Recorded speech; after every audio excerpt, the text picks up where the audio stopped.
नमस्कार जय Jagannath all friends welcome to my new face blog. तो मु डिटेल्स अपडेट देवी आपण के वीडियो माध्यम स्टार्टिंग एंड पर्यंत देखंतु। चलंतु आम वीडियोटा को स्टार्ट करवा। आज ये खास करके जो वीडियोटा करची मोर गोटे रिक्वेस्ट रहिबो मोर यूजर आउ सब्सक्राइबर भाई मानक पई केवल शेयर करेंगे, नो कमेंट नो लाइक। कौन स्वार्थम रे निस्वार्थपर भाव करी। आउ जो मैंने न्यू आसबे यूजर्स से मैंने भाई मान कहि फ्रेंड मान कहि सब्सक्राइब करेंगे, शेयर करेंगे। आउ आज जो आंदोलन हूँ घमाघट स्टोरी रोटे झीटी उपरे आपण जानी खूब अल्प दिन भितर गोटे झील निजे पेट्रोल पकईकी पोड़ी होई आत्महत्या करछि। ता कारण कौन कौ कारण जड़े पोड़ी के मरीगला। तो खास करके ब्लॉग टी तार पर रखी चलतु मुझे स्टार्ट करुच्ची। तो कंटिन्यू देखो, खूब कम टाइम रही ब्लॉग टी। आज आमर ऑल ओवर ओडिशा स्ट्राइक करछि कांग्रेस पार्टी। ता कारण एहिपाई सोमेश्री बिसी गोटे गर्ल्स भल स्टूडेंट थिला एवं आध्यात्मवादी थिला, सत्यवादी थिला।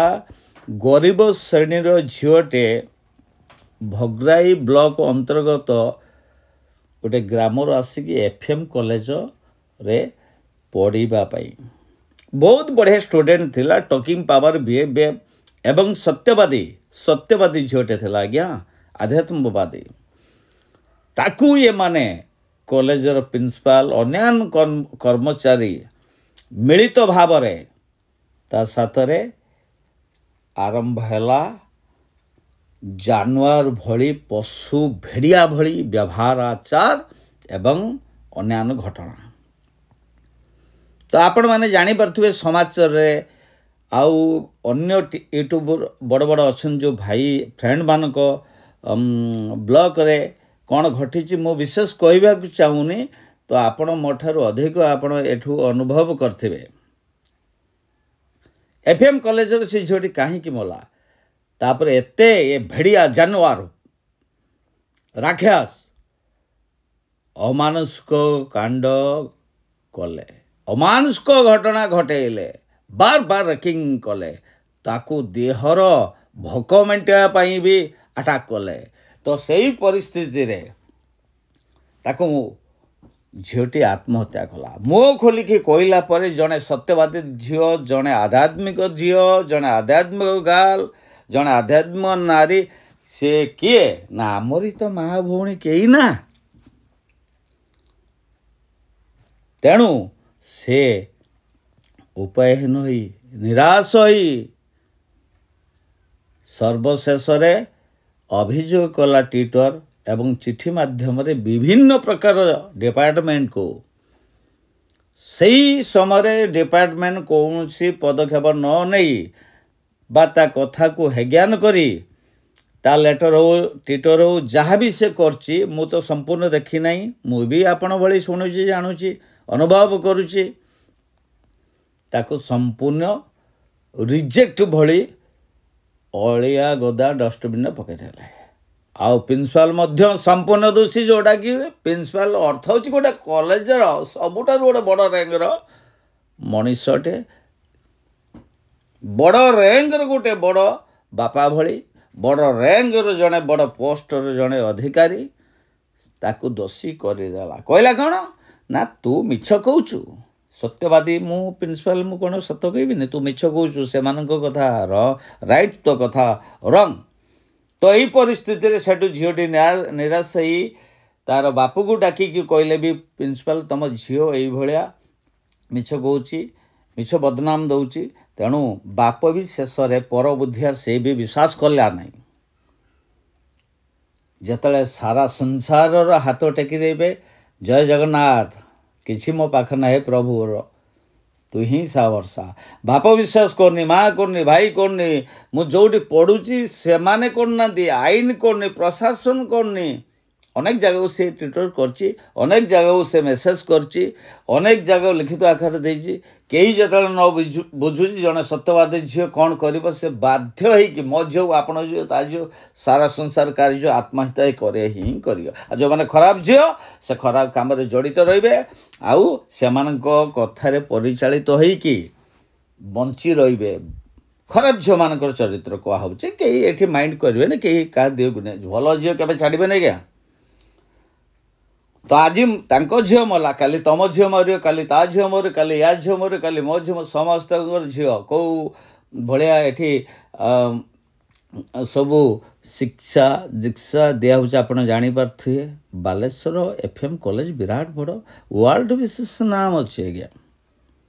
ବାପା ମାଆମାନେ ଲକ୍ଷ ଲକ୍ଷ ହଜାର ହଜାର ଟଙ୍କା ଦେଇକି ପଢ଼ାଉଛନ୍ତି ବିଶ୍ୱାସ ଭରସାରେ। କଲେଜର ପ୍ରତ୍ୟେକଟି ଅଧିକାରୀ ଏବଂ ପ୍ରିନ୍ସିପାଲ ଆଉ ଅନର ସେମାନଙ୍କ ଭରସା ଉପରେ ଏଭଳିଆ ଯଦି ଘଟିବ ବାର ବାର, ତାହେଲେ କ'ଣ କରାଯିବ ଆପଣମାନେ ଚିନ୍ତା କରନ୍ତୁ। ଆଉ କମେଣ୍ଟ ବକ୍ସରେ ଲେଖିବେ ନିଶ୍ଚିତ, ଏଇ ଝିଅଟି ଯେଉଁ ମରିଛି, କଂଗ୍ରେସ ପାର୍ଟି ଆନ୍ଦୋଳନ କରିଛି, ଠିକ୍ କରିଛି କି ଭୁଲ କରିଛି, ତ ଆପଣମାନଙ୍କର ମତାମତ କ'ଣ? ତ ତେଣୁ ଆଜି କଂଗ୍ରେସ ପାର୍ଟି ସେ ସମ୍ପୂର୍ଣ୍ଣ ଅଲ୍ ଓଭର୍ ଓଡ଼ିଶାରେ ଷ୍ଟ୍ରାଇକ୍ କରିଛି। ସ୍କୁଲ କଲେଜ ଗଭର୍ଣ୍ଣମେଣ୍ଟର ଯେତେ ସେକ୍ଟର ଅଛି, ପ୍ରାଇଭେଟ୍ର ଯେତେ ସେକ୍ଟର ଅଛି, ଗାଡ଼ି ଘୋଡ଼ା ଦୋକାନ ବଜାର ଉପରେ, ତ ଆପଣ ଦେଖୁଥିବେ, ମୁଁ କିଛି ସମୟ ଧରି ଆପଣଙ୍କୁ ଭିଜୁଆଲରେ ଦେଖାଉଛି,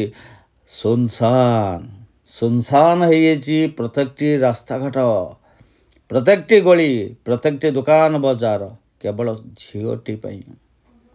ପ୍ରତ୍ୟେକଟି ମା ବାପାଙ୍କ ମନରେ ଅସନ୍ତୁଷ୍ଟ ଲହଡ଼ି ଖେଳୁଛି। ପ୍ରତ୍ୟେକଟି ମା ବାପା ଚିନ୍ତା କରୁଛନ୍ତି, ମୋ ଝିଅକୁ ମୋ ପୁଅକୁ ମୁଁ ଛାଡ଼ିବି କି ନାହିଁ, ମୁଁ ପଢ଼େଇବି କି ନାହିଁ। ତ ଏଭଳିଆ ଘଟିଲେ କିଏ କାହିଁକି କାହା ଛୁଆକୁ ଛାଡ଼ିବ? ତ ମୋର ମତାମତ ବ୍ୟକ୍ତିଗତ, ଯେଉଁମାନେ ଦୋଷୀ ଅଛନ୍ତି, ଏ ଝିଅଟି ପ୍ରତି ଅନ୍ୟାୟ କରିଛିନି, ଅତ୍ୟାଚାର କରିଛି, ଭେଡ଼ିଆ ରାକ୍ଷସ ଭଳି କାମ କରିଛିନି, ଆଉ କୌଣସି କାହାରି ଝିଅ ପୁଅ ଉପରେ ଏଭଳି ପ୍ରଭାବ ନ ପଡ଼ୁ, ବଡ଼ କଠୋର ଦଣ୍ଡ ତାକୁ ଜଗନ୍ନାଥ ମହାପ୍ରଭୁ ଶ୍ରୀ ବିଷ୍ଣୁ ନାରାୟଣ ଜୀବିତ ଦିଅନ୍ତୁ। ସରକାର ଦିଅନ୍ତୁ କି ନିଅନ୍ତୁ, କିଛି ମୋର ପରବାହ ନାହିଁ, ଲୋକ ଦିଅନ୍ତୁ କି ନାହିଁ ମୁଁ ତ କହିପାରିବିନି, ମୁଁ ତ ସାଧାରଣ ମଣିଷ, କିନ୍ତୁ ମୋର ବିଶ୍ୱାସ ଅଛି ଜଗନ୍ନାଥ ମହାପ୍ରଭୁ ଉପରେ। ଜଗନ୍ନାଥ ତାଙ୍କୁ ନିଶ୍ଚିତ ଦଣ୍ଡ ଦେବେ। ଏଇ ଆଖି ଏଇ ଶରୀର ଦେଖିବା ଆଜ୍ଞା, ଏ ଓଡ଼ିଶା ଧାମରୁ କେହି କଟିନ। ତାର ଓଡ଼ିଶା ଧାମ କାହିଁକି କହିଲେ, ଜଗନ୍ନାଥ ମହାପ୍ରଭୁଙ୍କ ଓଡ଼ିଶା ଧାମ। ଓଡ଼ିଶା ଭିତରେ ଯାହା ଘଟଣା ଘଟିଛି, ସୁର ସାରଥୀ ଭଳିଆ ଲୋକ ବିନାଶ କରିଛି ପ୍ରଭୁ ଜୟ ଜଗନ୍ନାଥ। ତ ଇଏ କେଉଁ ରଥି, ତ ୟାଙ୍କୁ ବି ବିନାଶ କରିବ ପ୍ରଭୁ ଜଗନ୍ନାଥ। ମୋର ଯେତେବେଳେ ବଡ଼ ବିଶ୍ୱାସ ଭରସା ପ୍ରଭୁଙ୍କ ଉପରେ ଅଛି। ତ ଏଭଳିଆ ଘଟଣା କୌଣସି କାହା ଝିଅ ବୋଉ କାହା ପରିବାର ପରେ ନ ଘଟୁ। ଆମ ସମସ୍ତେ ହେଉଛନ୍ତି ଆମର ଭାଇ ଭଉଣୀ। ପ୍ରତ୍ୟେକଟି ଝିଅ ବୋଉ ଭରସା ବିଶ୍ୱାସ କରୁଛନ୍ତି ପ୍ରଶାସନକୁ, ସ୍କୁଲ କଲେଜକୁ, ନେତା ମନ୍ତ୍ରୀକି, ଆଉ ସମସ୍ତଙ୍କ ପାଖରେ ପହଞ୍ଚିଲା ପରେ ଯେତେବେଳେ ନିହାସରେ ଗୋଟେ ଝିଅଟେ ହେଇଯାଏ, ସେ କରିବ କ'ଣ? ବାଧ୍ୟ ହେଇକି ଜଣେ ଆତ୍ମହତ୍ୟା କରିବ। ରେଗିଂ କଲେ ଆଉ ବାର ଅମାନୁଷ ଭଳିଆ ଘଟଣା ଘଟାଇଲେ ସେ ହିଁ ମରିଯିବ ସେ ଝିଅଟି। ତେଣୁ ମୋର ସମସ୍ତଙ୍କୁ ଗୋଟେ ରିକ୍ୱେଷ୍ଟ, ତ ଏଇ ଝିଅକୁ ନ୍ୟାୟ ମିଳିବ। 20-25 ଲକ୍ଷ ଟଙ୍କା ଦେଲେ କ'ଣ କାହା ଝିଅକୁ ମିଳିବ କି? କ'ଣ ମିଳିବ ଏ ଅର୍ଥରୁ? ଆଜି ଅର୍ଥ ଅଛି, ମରିଗଲା ପରେ କିଏ ଖାଇବ, କ'ଣ ହେବ, କେହି ନାହିଁ।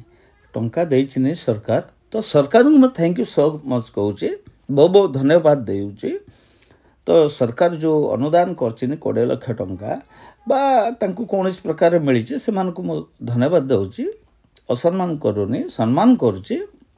ଟଙ୍କାଟେ ଯୁଗରେ କେହି ଦେଉନାହାନ୍ତି, 20 ଲକ୍ଷ ଭଳି ମିଳିଛି, କିନ୍ତୁ ତା ସାଥିରେ ଗୋଟେ ବଡ଼ କଠୋର ଦଣ୍ଡ ମିଳିବା ଦରକାର, ଯେଉଁ ଦଣ୍ଡ ପାଇଁ ସାରା ଓଡ଼ିଶା ଦୋହଲି ଯିବ। କୌଣସି ଝିଅ ବୋଉ ଉପରେ ଏଭଳିଆ ଆଉ ଅମାନୁଷିକ ଭେଡ଼ିଆ ଭଳି ଘଟଣା ନ ଘଟୁ। ଏ ଯେଉଁ ରାକ୍ଷସ ଅଛନ୍ତି, ଭେଡ଼ିଆ ଅଛନ୍ତି, ଯେଉଁ ଡିପାର୍ଟମେଣ୍ଟ ଯିଏ ରହିଲା, ତାଙ୍କୁ ତୁମେ ରହିଲେ ବୋଲି ଏତେ ବଡ଼ ପୋଷ୍ଟର ପ୍ରତ୍ୟେକ ଝିଅ ବୋଉ ଯିବେ, ସେଇ ସେକ୍ଟରରୁ ଜବ୍ କରିତେ, ଭଲ ମନ୍ଦ ପାଠ ପଢ଼ିତେ, ତାଙ୍କୁ ତୁମେ ଲୋଭ ଲାଲସ କରିବ, ତୁମ ପ୍ରେମ ଜାଲରେ ଫସେଇବ, ତାଙ୍କୁ ରେପ୍ ଧର୍ଷଣ କରିବ, ଏଇଆ ତୁମ ଚରିତ୍ର। ଶଳା ହାରାମି, ତୁମେ ବିଷ ଖାଇ ମରିଯାନ ବଡ଼ ବଡ଼ ସେକ୍ଟରରେ ଅଛ। ତୁମ ଝିଅ ବୋଉ ମା ଭଉଣୀ ସାଥିରେ ଏଇରମ ଘଟଣା ଯଦି କେହି ଘଟେ, ତୁମେ କ'ଣ କରିବ? ତୁମେ ଯାହା କରିବ ଆମେ ବି ସେୟା କରିବୁ। ଏଭଳିଆ କରିବାଟା ଅନୁଚିତ। ତୁମେ ଦରମା ନେଉଛ, ପାଠ ପଢ଼ୁଛ, ଦରମା ନେଉଛ, ଚାକିରି କରୁଛ, ତା ସାଥିରେ ଏସବୁ କାହିଁ କରୁଛ? ତ ମନ ହେଉଛି ଆଉ ଗୋଟେ ବାହା ହେଇ ପଡ଼। 10ଟା ବାହା ପଡ଼ ସୁପ୍ରିମକୋର୍ଟ ଅର୍ଡ଼ର ଅଛି ଲ ଅର୍ଡ଼ର ଅଛି ତୁମେ 10ଟା ବାହା ହେଇପାରିବେ କେହି ଅବରୋଧ କରିବେନି ମନା କରିବେନି ତୁମେ ଏଭଳିଆ କାହିଁକି ନାରକୀୟ କାଣ୍ଡ ଘଟଉଛ ତ ଘଟେଇବାଟା ହେଉଛି ସମ୍ପୂର୍ଣ୍ଣ ଅନୁଚିତ ତୁମେ ଘଟେଇବ ଗୋଟେ ଲୋକ ଜୀବନ ଯିବ ତା ପାଇଁ ଆନ୍ଦୋଳନ ହେବ ତା ପାଇଁ ସରକାର ଦାୟୀ ହେବ ତା ପାଇଁ ଲୋକମାନଙ୍କ ପରିବାର ଚୁଲି ଜଳିବନି ସେମାନେ ଅସୁବିଧାର ସମ୍ମୁଖୀନ ହେବେ ବାଧାବିଘ୍ନ ଦୁନିଆ ସୃଷ୍ଟି ହେବ କେତେ ହଇରାଣ ହରକତ ହେବେ ତୁମେ ଭେଡ଼ିଆ ଯେଉଁ ଅଫିସର ଅଛ ବଡ଼ ବଡ଼ ପ୍ରାଇଭେଟ୍ ହେଉ କି ଗଭର୍ଣ୍ଣମେଣ୍ଟ ହେଉ ମୁଁ ଆକ୍ଷେପ କରି କାହାକୁ ପର୍ଟିକୁଲାର ମୁଁ ଜଣକୁ କହୁନି ମୁଁ ସମସ୍ତଙ୍କୁ କହୁଛି ଏଇଭଳିଆ କାଣ୍ଡ କାହିଁକି ଘଟଉଛ ଆପଣମାନେ ଯେଉଁ ବଡ଼ ବଡ଼ ସେକ୍ଟର ଅଛନ୍ତି ବିଶ୍ୱାସ ଭରସାର ମନ୍ଦିର ମସଜିଦ ଭଗବାନ ଭଳି ବିଶ୍ୱାସ କରି ଲୋକମାନେ ଯାଉଛନ୍ତି କିଏ ଚାକିରି ପାଇଁ ପାଠ ପାଇଁ ବିଭିନ୍ନ ସେକ୍ଟର ତୁମେ ତାଙ୍କର ଦେହର ଭୋକକୁ ଭେଡ଼ିଆ ଯେଉଁ ରହିଛ କ'ଣ ପାଇଁ କମ୍ସେ କମ୍ ତୁମେ ନିଜ ଝିଅ ମା ଭଉଣୀ ପରେ ଯେଉଁ ଭେଡ଼ିଆ ରହୁଛ ନିଜ ଭୋକ ମେଣ୍ଟେଇ ଦିଅ କେହି କହିବେନି ସମସ୍ତଙ୍କୁ ମୌଳିକ ଅଧିକାର 6 ପ୍ରକାର ଦିଆଯାଇଛି ଯେହେତୁ ଆମେ ଜଣେ ଭାରତୀୟ ନାଗରିକ ଦେଶର ନାଗରିକ ଇଣ୍ଡିଆନ୍ ସିଟିଜେନ୍ ତ ତୁମେ ଏଭଳିଆ କାମ କାହିଁ ଘଟେଇବ ତୁମକୁ ଲଜ୍ଜା ଶର୍ମ ମିଳିବା କଥା ନା ସରି ଲଜ୍ଜା ଶର୍ମ ଲାଗିବା କଥା ତୁମକୁ ନା ଲଜ୍ଜା ଲାଗୁଛି ନା ଶର୍ମ ଲାଗୁଛି ନା ବିଷ ନା ମଉରା ତ ଚାଲନ୍ତୁ ମୁଁ ଆଉ ବେଶୀ କିଛି କହୁନି ତ ଯଦି ମୁଁ ଏ ଭିଡ଼ିଓରେ କିଛି କହିଥାଏ କଟୁ କଥା ତାହେଲେ ମୋତେ ସମସ୍ତେ କ୍ଷମା କରିବେ ଯଦି ଠିକ୍ କଥା କହିଥିବି ସେୟାର କରିବେ ଆଉ ନିଶ୍ଚିତ ପ୍ରତ୍ୟେକଟି ଲୋକ ପାଖରେ ଏ ଭିଡ଼ିଓଟେ ପଠାଇବେ ତ ଏଭଳିଆ ଘଟଣା କାହାରି ଝିଅ ବୋହୂ ସାଥିରେ କେହି ନ ଘଟାଅ ତ ଏତିକି ଏଣ୍ଡ କଲି ଜୟ ଜଗନ୍ନାଥ ଜୟ ଜଗନ୍ନାଥ ଜୟ ଜଗନ୍ନାଥ।